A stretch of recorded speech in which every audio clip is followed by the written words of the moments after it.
The bells of the convent rang for the last time, high in the cold hills of Thessaly, where olive trees bent beneath the autumn wind. A small monastery stood over the valley like a relic of an ancient world. Its frescoes, cracked by time, seemed to weep for the centuries gone by. Inside, a handful of nuns prayed in silence, kneeling beneath the trembling light of candles. Their voices rose like a whisper, lost within the stone they knew. In the distance, beyond the hills, the glow of torches drew closer. The sky itself seemed to redden. The Ottomans were coming. For weeks, the nearby villages had burned one after another. No one came to bring news. No messengers, no soldiers. Only the wind remained, carrying the scent of iron. The abbess, Sister Eleni of Lissa, stood before the altar. In her hands, she held an old silver crucifix, polished smooth by generations of prayer. "My daughters," she whispered, "if they breach our walls, keep your vows within your hearts. That is where they cannot take them." But she was wrong. No stone, no oath, no angel could stop the storm descending from the mountains. The first flames appeared at dusk, small, distant. Then the thunder of Ottoman drums shattered the night. Their red banners fluttered in the air like tongues of fire, and the bells, still hanging in the tower, rang by themselves, shaken by the wind, as if calling God to bear witness. The convent trembled. In the choir, the nuns clasped their hands. Some wept silently.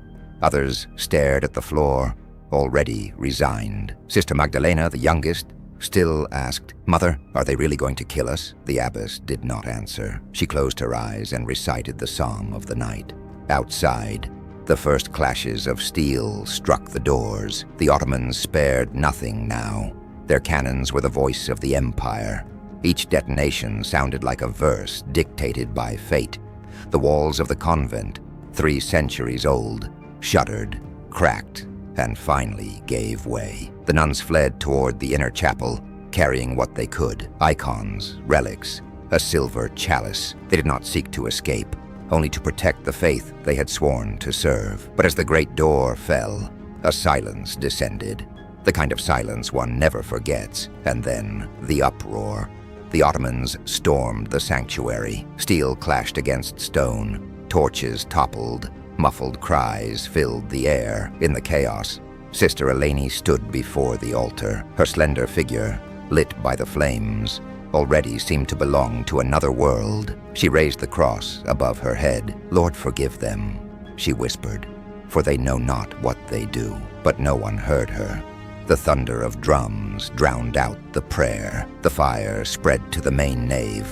The frescoes of saints twisted in the heat, their faces erased by smoke. One by one, the sisters were captured and gathered in the courtyard. The night turned red, and in that infernal glow, one certainty remained. It was not only a convent being destroyed that night, but a memory, a world. For to the conquerors, these women were not pious souls. They were symbols, remnants of a faith that had to be erased. Sister Eleni was the last to be dragged out of the chapel. The silver crucifix slipped from her hands and fell into the dust. A soldier picked it up, examined it for a moment, then tossed it into the flames. She turned her eyes away.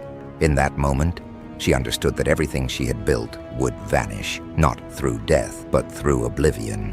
And oblivion is a slower kind of death. Before we continue, take a second, subscribe, leave a like. It may seem small, but every gesture helps this mission to bring back to life the stories that time. The convent bell finally stopped ringing, and the silence that followed that night was not one of peace, but of an ending. When the sun rose over Thessaly, only a field of ashes remained. The Convent of Lissa, once a refuge of prayer and light, was now a smoking ruin. The walls had collapsed, the frescoes were blackened, and the wind carried away the ashes like unfinished prayers. In the courtyard, the survivors were gathered, 22 exhausted women, their faces streaked with soot and tears. Their white robes, stained with dust, still glimmered under the glow of Ottoman torches. The captain, a man with a hardened gaze, watched the scene without emotion. "The vizier wants proof," he said to his men. "Take them," none protested.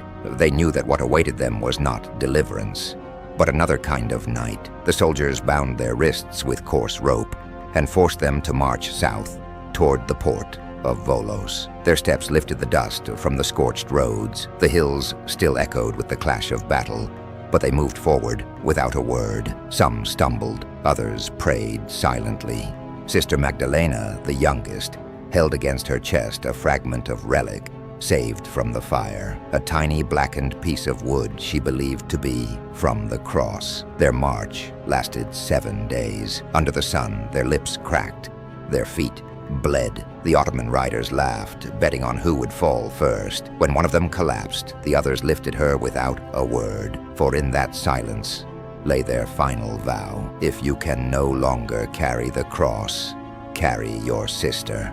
At the port, the air smelled of salt and rust. The Ottomans had prepared the ships, long, dark, with heavy sails. The women were herded aboard like cattle, their chains clinking under the soldiers' boots. Below deck, it was pitch black. The air was thick, heavy with moisture. The waves struck the hull in a steady rhythm, like a funeral toll. For 12 days, the ship crossed the Aegean Sea. Storms lashed the deck, and the wind howled like a mourning choir. The nuns prayed in the dimness, whispering the psalms they still remembered. But hunger, cold, and salt gnawed at them. Some lost their voices, others stopped praying altogether. One night, when the sea was calm, Sister Magdalena whispered an Agnus Dei, barely audible. Around her, the captives, Greeks, Serbs, Italians, stopped moving. In that suspended silence, a strange peace settled. Even the waves seemed to listen. When at last the sails lowered, Constantinople appeared on the horizon. Its domes glittered in the rising sun, its minarets piercing the sky like blades. The sisters, exhausted, gazed upon that immense city, the city of the world's desire. They were sailing toward it not as pilgrims, but as trophies. They were disembarked at the port under the curious eyes of the crowd. Merchants, soldiers, and children stopped to watch them pass. Christian women in chains walking through the heart of the empire. Their mere presence was a public humiliation. The narrow streets smelled of spices and iron. Their footsteps echoed on the stones all the way to the massive gates of Topkapi, the Sultan's palace. There, beneath the shadow of marble columns, they understood the true meaning of the word conquest. In the great hall of the imperial divan, the Grand Vizier awaited them, a man with an impassive face, dressed in dark silk. To his left, scribes stood ready, quills in hand. The nuns were lined up before him like shadows. A translator spoke. His Majesty the Sultan grants life to those who renounce their God. Those who refuse shall be subjected to the discipline of faith. Silence fell. Sister Eleni lifted her gaze, her face gaunt, yet still dignified. We have already given everything, she said softly. There is nothing left to take. The vizier's expression did not change. A simple wave of his hand, and the guards led them out of the hall. They were led deep into the palace, into a maze of narrow, damp corridors where light barely reached. There, behind iron doors, they were separated into small groups. Some were assigned to the laundry, others to cleaning, others still to the fires of the imperial kitchens. Their names were replaced with numbers. They were no longer women, nor believers, only shadows beneath an empire that claimed to own everything. But what the empire did not know was that a spirit already given cannot be enslaved. What these women had lost in freedom, they regained in faith. In the silence of the underground halls, they began to pray again, secretly, whispering. A cross was drawn in the dust. A hymn, barely audible, began to echo between the stone walls. The soldiers thought they were breaking them. Instead, they were being reborn. In the Ottoman records, they were listed as mute servants. But in the memory of the centuries, they became something else.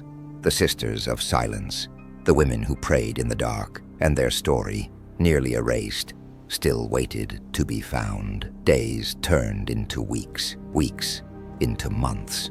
Beneath the pavements of the Topkapi Palace, the nuns slowly faded from the world. Their existence became nothing more than a whisper within the walls. The guards called them the Mute Ones, silhouettes who worked without a word, without complaint, without glance. Yet behind their silence, something endured, a faith carved from the stone of despair. The damp corridors of the basement were crossed by a cold breath, air thick with ashes and melted wax. They slept on the bare ground, fed on scraps, and prayed in hushed voices. When a sister died, the others drew a cross in the dust so her name would not be forgotten. And every prayer, every stifled word, became another scar in the shadows of the palace. One day, the Ottomans changed their method. Force was no longer enough. They sent scholars, imams and scribes, polite men with soft words and tempting promises. Rest, my sisters.